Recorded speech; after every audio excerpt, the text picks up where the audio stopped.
All right. So we saw Ant-Man and the Wasp Quantumania. We did indeed. Last night. And we're recording this the next day. Spoilers. Oh, yes. So this is our spoiler review of Quantumania. Don't watch it No. if you have not seen it. Yeah. Don't want to do that. What are your initial thoughts? I had a good time. That's pretty much all I can say. I enjoyed it. I had a good time. I think I should have gone in with more Ant-Man-like expectations. Because the fact that Kang was in it made me think maybe this was going to be more like a top-tier Marvel movie. And it was more like a mid-tier Marvel movie, which is fine. I still enjoy those. But I'm not like walking away mind blown, It wasn't like Wakanda Forever or No Way Home or Infinity War. It wasn't like that. Now, Jonathan Majors' performance was top-notch, fantastic, good stuff. But like the overall storyline, and like the stakes were really high, but the stakes didn't feel high. Like at no point did I feel real dread, Yeah. I was just kind of like, okay, it's a good time. Father-daughter relationship. Love that for them. Yeah. Goofy aliens. Also, my thought, this is my last thing I'll say and then you go. My first thought when they went down into the quantum realm was, this is a Marvel movie for Star Wars fans. Yeah, it was described that from a lot of critics that this felt like a Star Wars Ant-Man movie. Mm-hmm. I could see that. Yeah. Definitely felt that way. I think I had a little bit of a different experience. Okay. This was probably the first Marvel movie where I walked out like disappointed. Wow. The first ever or the first in this phase? No, the first ever. Now, I don't think this was... There's some others. No, well, let me explain. This was not the worst Marvel movie. But I did walk out the most disappointed because, very similar to what you were feeling, I had a different set of expectations on how this was going to go. And I feel like they just didn't do... I felt like the best parts of the movie was when they focused on Kang and what went on, how he got trapped there, the dynamic between him and Janet. Like those things I felt were the best part of the film. And I was a little disappointed that like we didn't really get introduced to him until like the second act, which was like, I don't know if he is supposed to be established as like the next main MCU villain. I feel like you have to center the film more around him. Like that for me feels like a winning strategy if I'm going to buy in. Like for me personally, like I think about like the Joker, Bane, they were centered as the main component of the story. Even if they're not in every single scene, every action that they do weighs such every action that they do is so like consequential to everything that happens. As the story progresses, they are more convincing as a real foe, like for Batman. The same thing with, some of the MCU villains that we've had, like Killmonger was kind of the same way.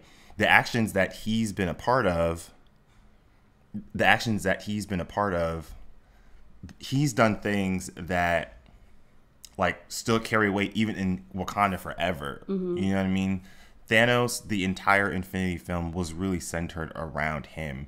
And obviously Kang's going to come back, but I don't know. Like I didn't like what they did with his character, in my opinion. It was a little disappointing at the end. I kind of wanted him to win. Now, part of that is because it's Jonathan Majors. I love Jonathan Majors. Yeah. I knew going into the movie that I was going to be rooting for King. Oh, for sure. Do I agree with him? No. No. But I was rooting for him. I sort of wanted him to win but not just because I was rooting for him, but also because it would have had a little bit more weight. It would have added a bit more weight to his character, to where this story is going. Now, I don't know, I don't know. I have two different thoughts. One, I know that he's coming back, but the same Kang is not coming back because that Kang is dead. So it'll be a different Kang. Yeah. Those three that they showed at the end in the after credit scene, I wasn't that impressed. Listen, Jonathan Majors, fantastic, lovely, but those feel too, I don't know how to describe it. It's like Kang felt very much like grounded in reality. Mm-hmm. The characters that they showed at the end, the other Kangs, like the Egyptian guy and the guy that was painted black for some reason, I was like, why? He's already black. Anyways, but those felt a little bit more, I don't know, like caricatures. They didn't feel quite as, so like if those are the big bad Kangs, I'm less scared of them. They're not. Okay. No, they look like the ones that are trying to contain who he is. I think the one we got in Ant-Man is the one that all of the other variants were afraid of. But he's dead now. I don't think he's dead. But they said. No, he's not dead. No, I think what we probably saw with him was him get trapped inside whatever that, I don't remember the tool that he used to power his ship. It seemed like he got trapped into that. But I don't think you can't kill Kang the Conqueror like that. He is the most important version of that human out of all of them there. I thought also that there was some inconsistencies. Now, I understand sometimes you have to have these inconsistencies in order for the story to function. But I don't think that ants are taking down Kang. You know what I'm saying? Okay, see? When the ants came, I was like, we just watched him just blast people left, right, and center. I know that, they tried to establish that, the ants had gained a high level of intelligence because, quantum realm time works differently down there. It's kind of wonky. And they lived several years and gained a lot of intelligence. I don't care. It doesn't matter.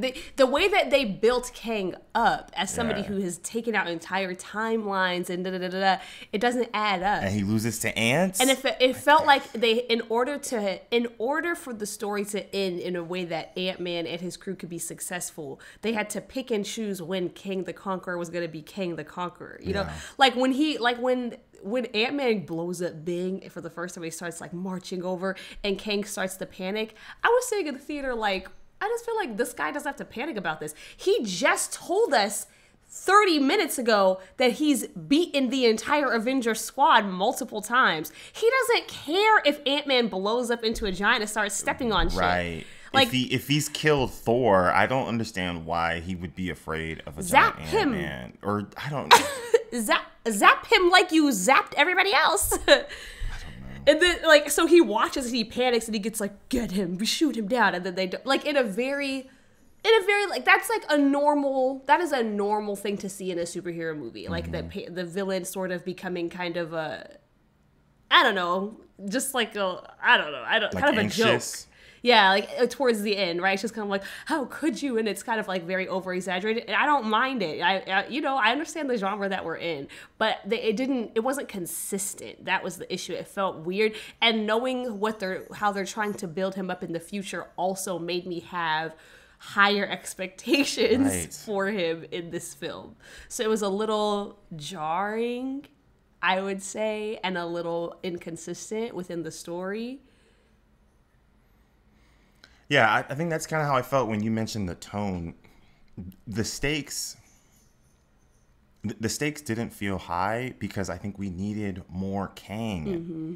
There's that scene when Cassie runs to go hug Scott before he goes down to retrieve the equipment that Kang needs in order to power up his machine. And the music kind of turns into almost emotional, he's about to do something heroic, which is true, but at no point am I ever thinking Scott's life is in danger. No. Because the tone of the film prior to that point never suggested to me that that is something that I needed to be concerned about. And that was kind of frustrating because the trailer made it feel like he was probably going to potentially either lose or die. Right. Yeah, and neither one of those things happened. And that's where I was just kind of like, sometimes it does kind of feel like Marvel, at least after Endgame, is like holding themselves back. Yes. And here's the thing. I understand usually there was, because I have been saying that since a couple movies back. Like when we saw what's the two that we saw? What was it? Was Multiverse of Madness, Thor: Love and Thunder, and Thor: Love and Thunder, right? Both of them. I was like, And what people were saying to me was like, well, the first few phases they really had to build up. Like, the first few movies, it wasn't like they weren't that intense. It was really just a good time. Like Iron Man is just fun, right? Like Captain America is just a good time. You know everything is going to be okay. And I get that. I do. I understand that we're back, we're building up again. But I think it's hard for fans to adjust back after seeing what the MCU can do. And I gotta say, I do miss the vibe of that last streak. I miss that Civil War to Infinity War to Endgame feeling. And and maybe they just can't get there too soon. But this next phase is so much shorter than the first one, than the last four. Like, they built up Thanos over a period of 10 years. They've already told us that we're getting like at least two Avengers movies in the next like 2 years. I feel like we can pick up the pace just a little bit.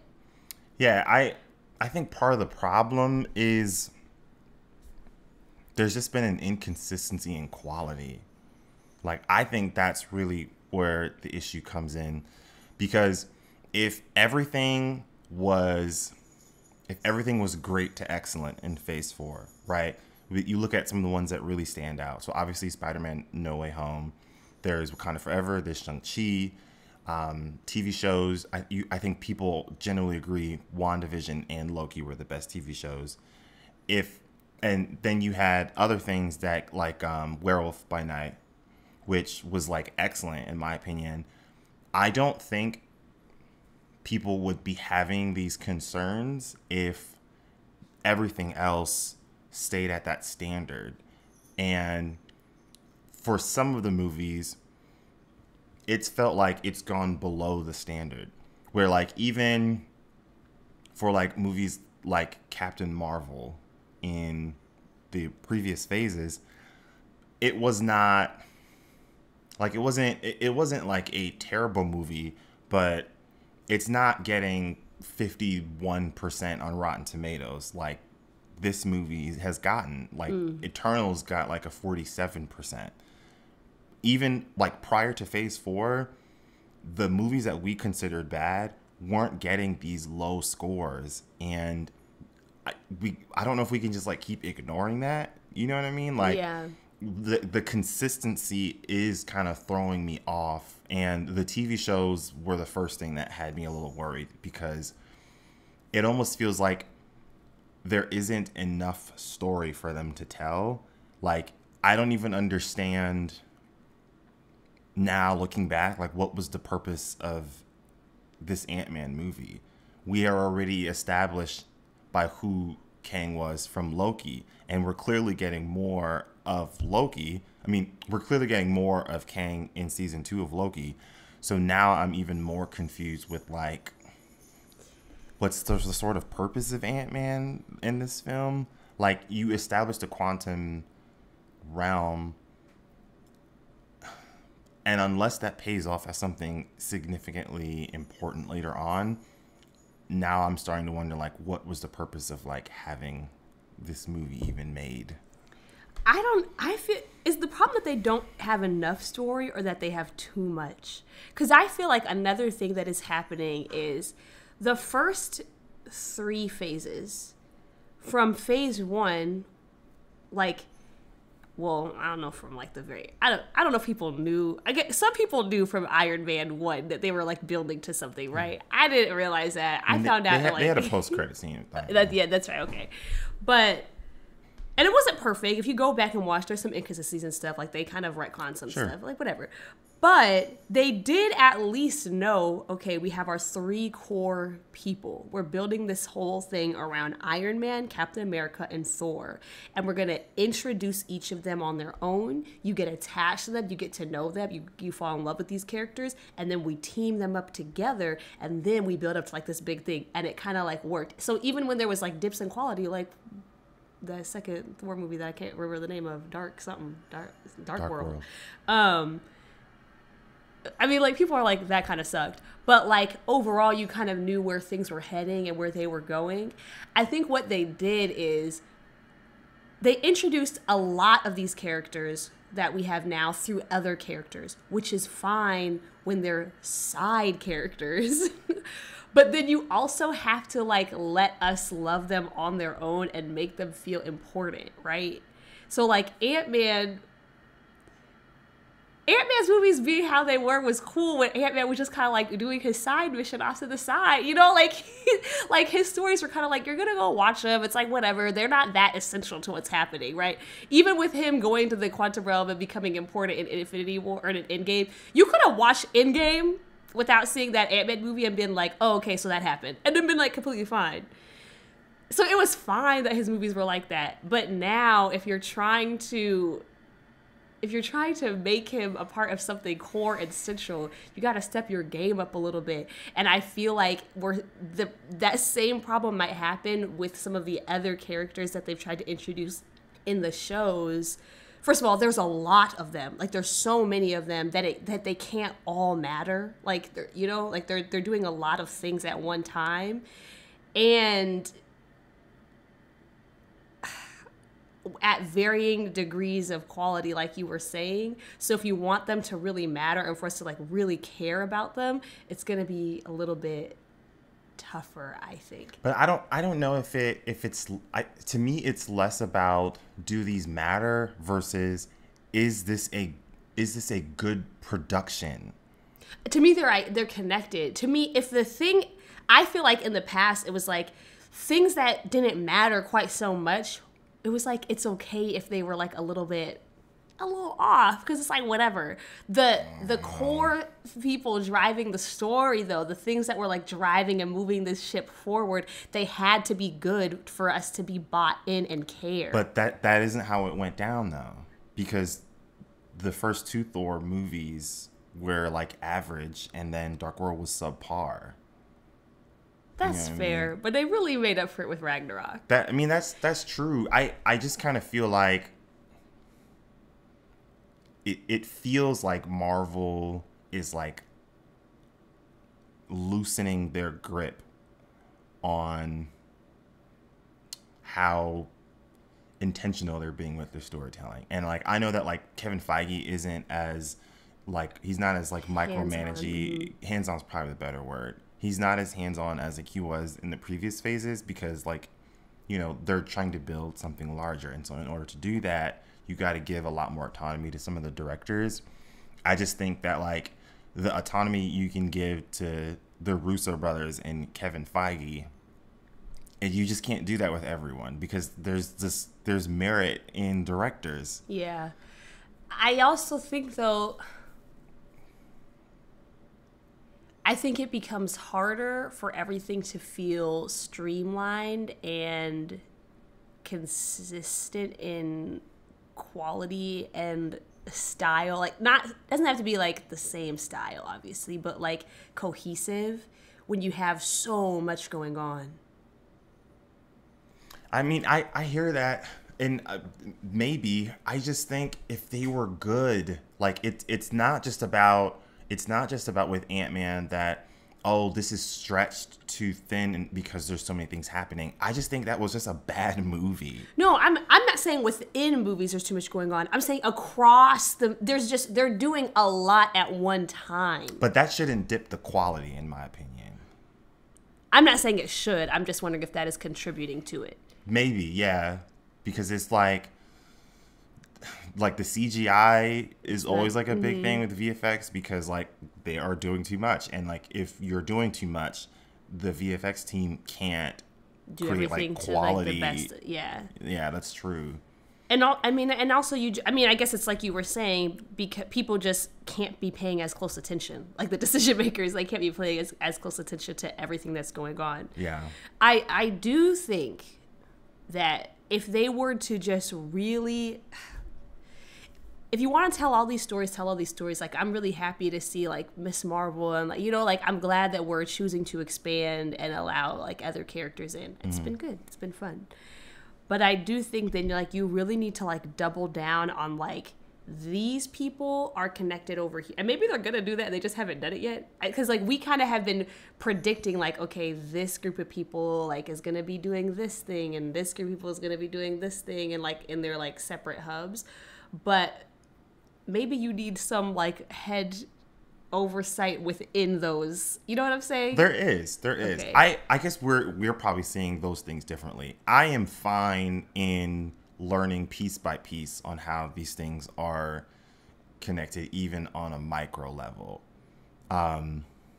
Because for a while, like we obviously, in my opinion, the spirit is still the same of in phases 1 through 4. It didn't become clear until like toward the end of phase 3. In my opinion, but I was still kind of fine because I was going to the theater and watching something good.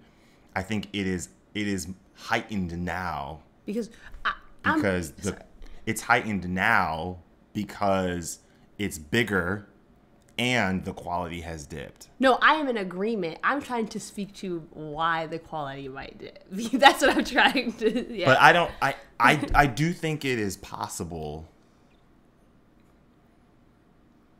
for you to provide a little more care in the things that you're putting out, even if there are so many. I think so too, but I was just saying, maybe what you need is you need like a Kevin Feige type person that like my focus, I'm in charge of like subcategories. Yes, like what I do is I am in charge of these stories being told over here with like Daredevil, Spider-Man, Echo, da da da da da. Then there's this person, I'm in charge of the Captain Marvels, da da da da da da da. And then there's this person over here, like I oversee what's going on over, like maybe because you can make, I don't know, you can decide on like, how are we going to tell these stories? What type of, I don't know. You know what I'm saying? And some of it is like the tone has kind of been shifting all over the place. And that's another thing. Like this is starting to bug me. Marvel is trying to do this in-between thing with their tone, and it's kind of driving me insane. It is either you're going to transition over into a more of a serious tone, or you're not. And it was very apparent in this film where, like, I'm not saying you can't have humor, but there's a tone to the humor that was conflicting with the scenes that I'm watching Kang in. Yeah, I think they also need to decide like because here's the thing, Marvel's always kind of been in that in-between place, but not within a movie. Like Infinity War's tone is vastly different from the tone in like Guardians of the Galaxy or something, you know? Yeah. But it works. It works because you understand, okay, this is what this franchise is like, right? I get what I'm getting into here. And like you said, like they kind of at the right at the beginning of Infinity War, they let you know, like, we are not here to play games. Right. Loki, dead. Yeah. Like, not dead, but dead, you know? But yeah, you have to decide that within the film. And I would argue now you might have to decide that within the bubbles. And it's just the writing in this movie was not good. I'm sorry. Like the dialogue was like, what is going on? The dialogue in Ant-Man has never been that good. No, Esther, this felt like it was written by a child. I liked the little goo guy. No, I'm not talking about that. I'm just talking about like the basic script of like the two characters talking to each other. It's just kind of like, I know that like there's always a slight cringe to like the Marvel dialogue, but it's kind of like an enjoyable cringe they're a little bit more self-aware, and you know that as the viewer, and so you sort of laugh at that. I was not getting that with this. It just felt like the dialogue was underdeveloped, and I'm like watching these scenes, and I'm like, a normal person just doesn't talk like that. Like, I don't know. I think there was moments where it was really good. Like, some of Kang's lines were really good. See, exactly. But like you said, they couldn't withhold. It's like the movie couldn't handle Kang. It was in conflict with the tone that they previously, I guess, try to carry with Ant-Man films. Yeah. And I'm frustrated because I'm watching it. I'm like, there is so much potential here. When we get the original scene with Janet and Kang, and when we get the flashbacks of them, I'm like, I am so bought into that story. I want to know more about that story. And I don't know, like, they tried to have me buy into, it's kind of like a rebel/resistance sort of happening in the quantum realm. We didn't have enough information. I didn't care about these people. No, we didn't. No. I just didn't. I cared about William Harper because I love William Harper. I mean, he's good, but overall, the film was at its best. The film was at its best when they focused on Kang. When it was on Kang and Janet. Yes, I would agree. I also was like, okay, whatever. I guess these alien species, like, whatever. But they didn't do enough. They didn't do enough to build up that world for us, to build up an attachment to it. Yeah. You know, they didn't do. I honestly think the entire film would have been a lot better if it just took place up here.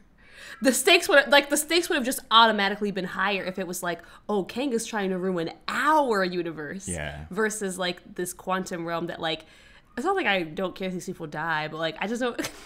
There just wasn't enough. Like, this, like, first of all, the idea that there's people and civilizations down there was already brand new to all of us. Like, we go down there and boom, that's a thing all of a sudden. And then it was a lot. There was a lot going on. It was way too much. Yeah. And I know, like, again, people are going to keep saying that, like, oh, Marvel has peaked. Is there MCU fatigue? My answer is still no. The problem is the quality is just not there. And I'll be honest, I think there is a little dishonesty in their marketing that I'm starting to get a little frustrated with. Because I remember the way that they spoke about Moon Knight when they talked about, in the trailer, we see Moon Knight just kind of impaling on one of those monsters. And they flat out said, we're not going to back away from that tone. Like, this is where we're really going forward for a lot of these films, especially in Moon Knight. But it did not feel like that throughout the duration of that show. There were moments where they went back and it felt like the general, you know, softer Marvel. Same thing with Multiverse of Madness. Right. There were moments in that film where I'm like, if you are going to make this feel horror-like, you have to go all in. And the way that it was marketed felt like they were going more in the darker tone. The same thing with Eternals. It felt like, as much as I love that movie and I truly love Eternals, there were moments where they're trying to go full on serious sci-fi, but still stick with that. I think you have to choose. And I feel like the better projects understood the tone in which they were wanting in their film. The tone in Winter Soldier was very clear. It was very clear. The tone in Ragnarok, very clear. And sometimes, at least since Phase 4, it's felt like it hasn't been sure. But, like, I don't know. I think that's where it gets a little frustrating, because I think people will keep going to watch superhero movies if they're good, and if they understand their identity. And I think for some of these movies and TV shows in Phase 4, I don't think Marvel has been intentional about fleshing out the identities of some of the content they're putting out. I think that's the problem. I agree with that wholeheartedly. I think that is how I felt coming out of Multiverse of Madness, for sure. And I keep forgetting, Love and Thunder. The fact that I keep forgetting... Even and here's the thing with Love and Thunder. I feel like Love and Thunder did know. I think it did know its tone. I just think they went too far with it. I think they just took it a little step over the edge. And it sucks because it felt like they found the perfect tone for Thor in Ragnarok. But in Ragnarok through Infinity War, what they found with him there, I was like, stick with that. It worked. Because it felt like everyone was in love with that kind of Thor. Not the too serious one like in Dark World, but not the overly goofy one in Love and Thunder. What they had in Ragnarok and in Infinity War, just stick with that. Mm-hmm. And like, it'll be perfect. That's box office right there. And man, I don't know. And here's the other thing that was bugging me.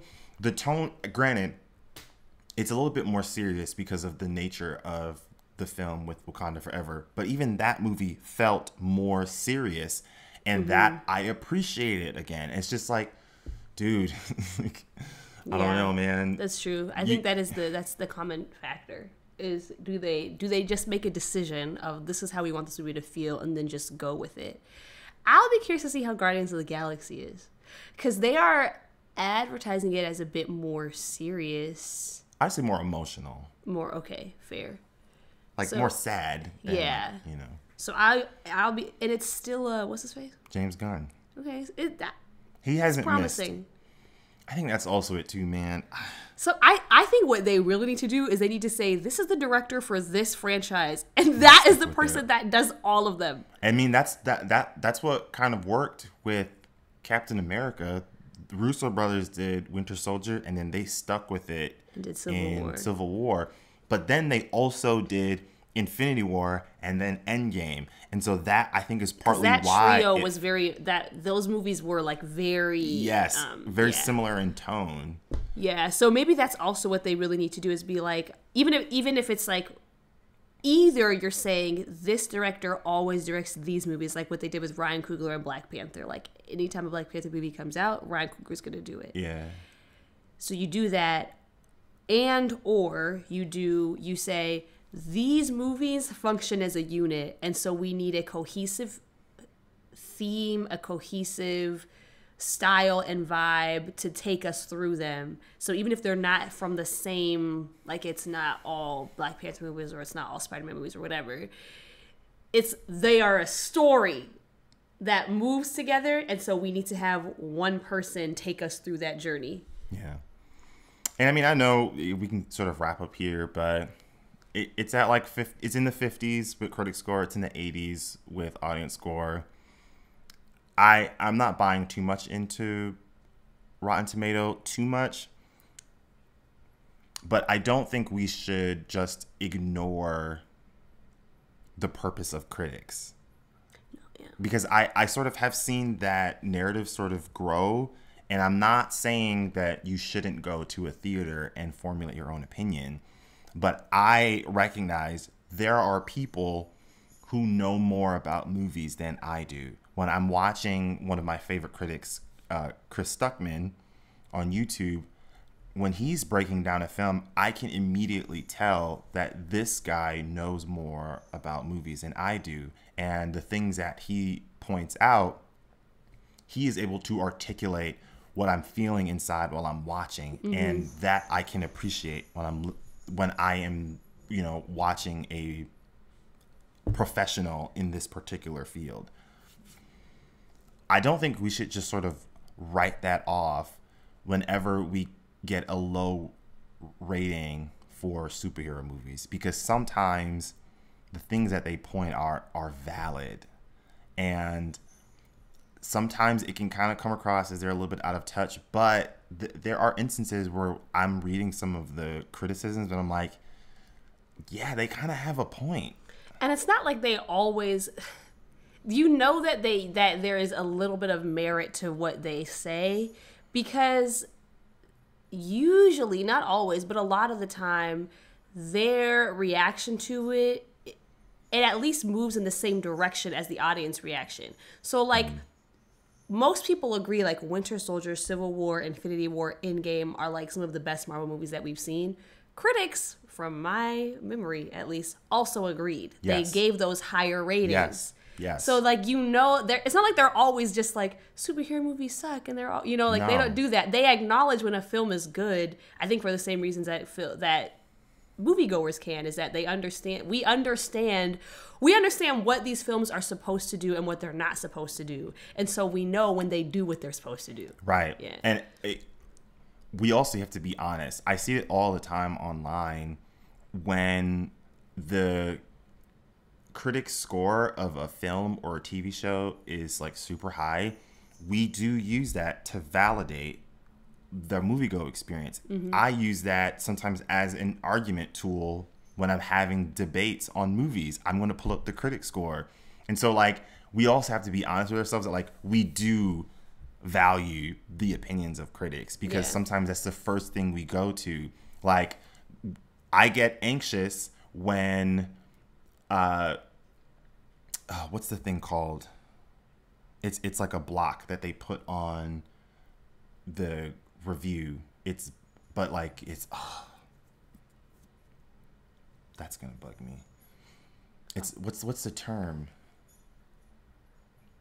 It's like a ban that you can't say too much yet until the anyways, there's typically a date when reviewers can give an actual score, they can give real in-depth opinion, and I am always looking forward to that because I want to know what they think. And I see it a lot online where when the date shows up and it's not just general opinions of the film, it's like, this is my actual review.